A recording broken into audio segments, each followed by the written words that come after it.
سلطان صلاح الدین ایوبی رحمۃ اللہ علیہ اسلام کے عظیم سپہ سالاروں میں سے تھے۔ آپ کے نصیب میں اللہ تعالیٰ نے عظیم فتوحات لکھی۔ سلطان صلاح الدین ایوبی پر اللہ کا خاص کرم تھا اور اللہ تعالیٰ کی ذات نے سلطان سے بڑے بڑے کام لیے۔ اس میں کوئی دو رائے نہیں کہ جب سلطان صلاح الدین ایوبی اقتدار میں آئے تو آپ نے اسلام کا جھنڈا اقوام عالم میں لہرا دیا۔ اپنی بہادری، عدل و انصاف کی وجہ سے نہ صرف مسلمانوں بلکہ یہودیوں اور کافروں کے بھی پسندیدہ لیڈر تھے۔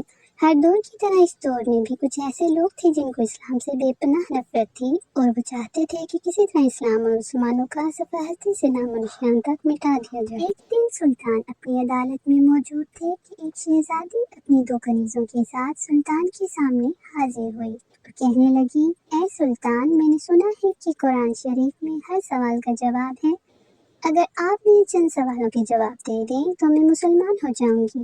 سلطان نے بھرے مجمع میں کہا، پوچھئے کیا سوال ہے، میں آپ کو ان کے جواب ضرور دوں گا۔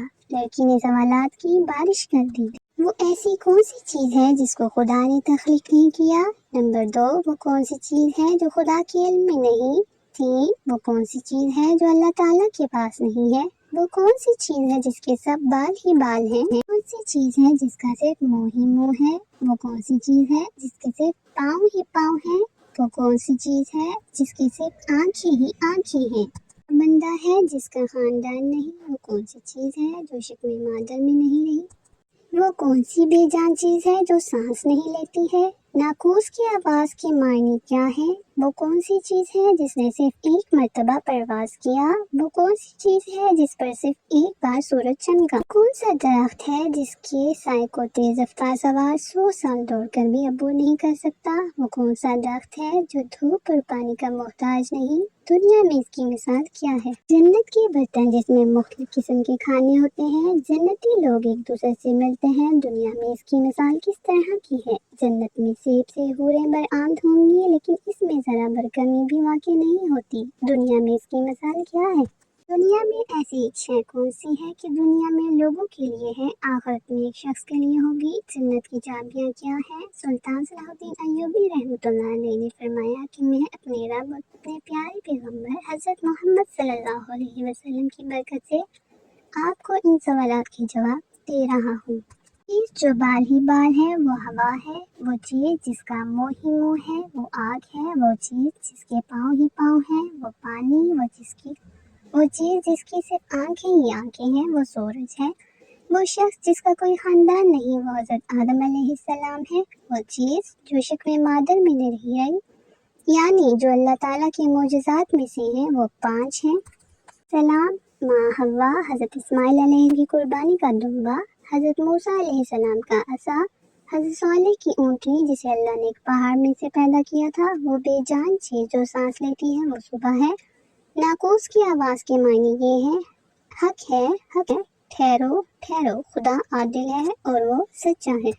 جہاں سورج صرف ایک بار چمکا تھا وہ دریائے نیل کی سرزمین ہے۔ جہاں سورج صرف ایک بار چمکا تھا، جس جگہ پر موسیٰ علیہ السلام نے اپنا عصا مبارک مار کر راستہ بنایا تھا، وہ درخت جس کو میں اگر تیز رفتار کے ساتھ بھی چلوں تو 100 سال تک بھی پار نہیں کر سکتا، وہ شجر توبہ کا درخت ہے، جنت کے ہر محل میں جاتی ہے۔ دنیا میں اس کی مثال سورج ہے کہ جس کی گردن ہر گھر میں پہنچتی ہے اور تمام زمین اس کی روشنی سے روشن ہوتی ہے۔ وہ درخت جو بغیر پانی کے اگایا گیا تھا وہ حضرت یونس علیہ السلام کے لیے اگایا گیا تھا۔ اللہ تعالیٰ نے ارشاد فرمایا، ہم نے اپنے پیارے حبیب حضرت محمد صلی اللہ علیہ وسلم کے لیے کدو کی بیل اگائی۔ کے برتن میں بے شمار قسم کے انعامات ہوں گے، وہ ایک دوسرے سے الگ الگ ہوں گے۔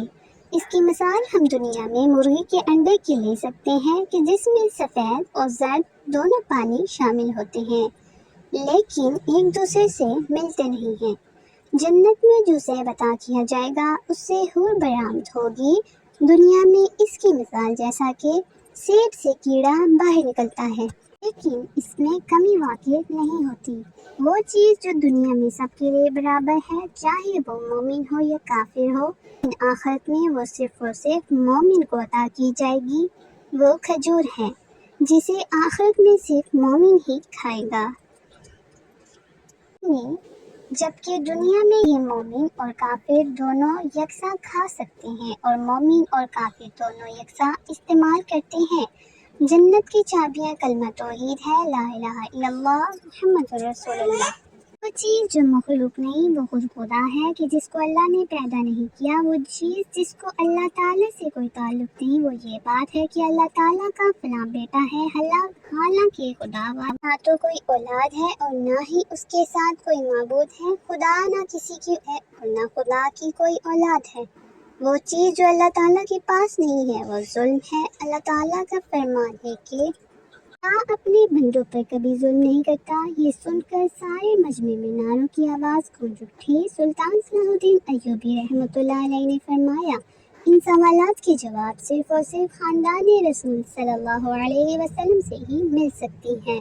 پھر اس لڑکی نے پوچھا کہ یہ جواب کس اعلیٰ ہستی نے دیے ہیں؟ تو سلطان نے فرمایا، اعلیٰ ہستی مولا علی بن ابی طالب، جس کو حضرت محمد صلی اللہ علیہ وسلم نے علم کا دروازہ کہا۔ لڑکی کہنے لگی، ان تمام سوالات کے جواب سن کر مجھے یقین ہو گیا ہے کہ اس کائنات میں صرف اسلام ہی واحد دین ہے جو ہر لحاظ سے مشعل راہ ہے اور مکمل ضابطہ حیات ہے۔ پھر سلطان صلاح الدین ایوبی رحمۃ اللہ علیہ نے فرمایا، علی اہل بیت نبوت ہے اور رسالت کا قیمتی خزانہ ہے۔ آپ رضی اللہ تعالیٰ عنہ حقیقی شجاعت اور علم کے وارث ہیں۔ یہ سارا منظر دیکھ کر لڑکی بے ساختہ کہنے لگی، میری یہ خواہش ہے کہ آپ مجھے مذہب دین اسلام کی مزید معلومات دیں۔ میں خاص طور پر روح کی وضاحت چاہتی ہوں جس کا ذکر اللہ تعالیٰ نے قرآن مجید میں کیا ہے۔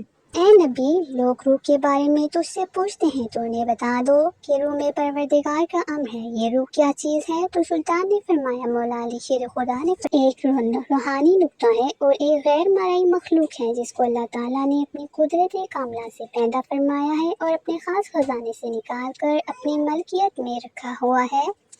یہی روح ہی اصل میں ہر چیز کا سبب زندگی ہے اور ہر زیرو جاندار کے پاس ایک وقت مقرر تک امانت ہے۔ جب تک اس کی مدت مکمل ہوتی ہے تو خدا اسے واپس اپنے پاس بلا لیتا ہے۔ سلطان صلاح الدین ایوبی رحمۃ اللہ علیہ کے یہ الفاظ سن کر وہ لڑکی اور اس کی دونوں کنیزیں رونا شروع ہو گئیں۔ سلطان سے کہنے لگی کہ اللہ سے ہماری سفارش کیجیے، ہم نے اپنی جتنی زندگی گزاری ہے وہ کفر میں گزاری ہے۔ آپ اللہ سے دعا کیجیے کہ وہ ہمیں راہ ہدایت پر چلائیں اور آپ ہمیں اپنی زبان سے کلمہ پڑھائیے، ہم سچا مسلمان بننا چاہتے ہیں۔ پھر سلطان صلاح الدین ایوبی رحمۃ اللہ علیہ نے انہیں کلمہ پڑھایا اور وہ مسلمان